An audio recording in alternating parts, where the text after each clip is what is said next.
Tenho aqui esta moeda. Nesta moeda vemos de um lado o valor monetário dela, com o mapa da Europa atrás. Do outro temos um símbolo de um Estado-membro da zona euro, que varia de moeda para moeda.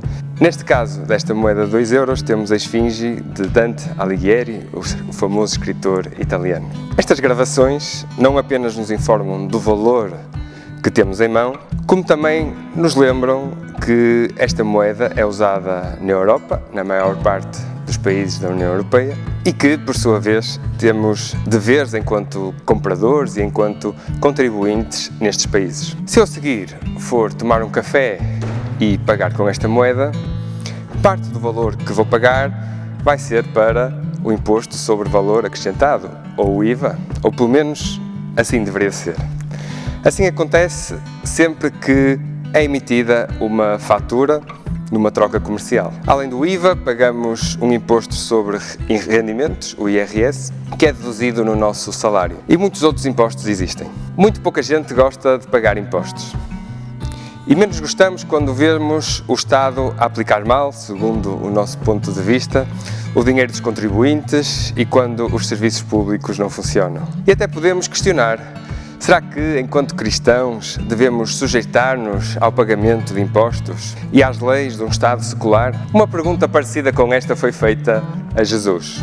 Não foi feita com o intuito de esclarecimento de uma eventual dúvida ou dilema. Antes fazia parte de uma armadilha muito bem preparada para encurralar Jesus. A armadilha essa foi preparada tanto por herodianos como por fariseus. Herodianos eram os apoiantes de Herodes, o rei de Israel nessa altura. Eles conviviam muito bem com as autoridades e com as regras romanas. Os fariseus eram líderes religiosos, fundamentalistas e que acreditavam que a libertação viria pela observância rigorosa das tradições e da lei de Moisés. Ambos os grupos sentiam-se desconfortáveis com o Evangelho pregado por Jesus. Então a pergunta à questão foi a seguinte, aquela que encontramos em Mateus 22:17. Diz-nos lá a tua opinião. A nossa lei permite pagar impostos ao imperador romano ou não? Jesus parecia estar numa encruzilhada. Se Jesus respondesse não, seria acusado pelos herodianos de ser rebelde contra o poder de Roma. Se respondesse apenas sim, seria acusado pelos fariseus de ser desleal para com o povo judeu e perderia o apoio da multidão. Contudo, a resposta de Jesus é brilhante. Pega numa moeda e mostra a inscrição numa das faces, perguntando: de quem é esta figura e esta inscrição? A resposta foi óbvia. É do imperador César. Perante esta evidência, Jesus coloca um ponto final. Pois então, deem a César o que é de César e a Deus o que é de Deus. Ninguém teve mais coragem para perguntar, fosse o que fosse. Jesus veio mostrar que não veio ao mundo para ser um líder político. Ele não veio para derrubar o poder político instaurado no seu tempo, ou sequer para criar uma oposição e uma rebelião contra Roma. Pelo contrário, Jesus incentiva-nos a sermos cidadãos responsáveis, a pagarmos os nossos impostos, as nossas obrigações e obedecermos às autoridades sempre que isso não nos leve a pecar contra Deus. Enquanto Jesus não voltar e enquanto nós não partirmos, seremos cidadãos deste mundo.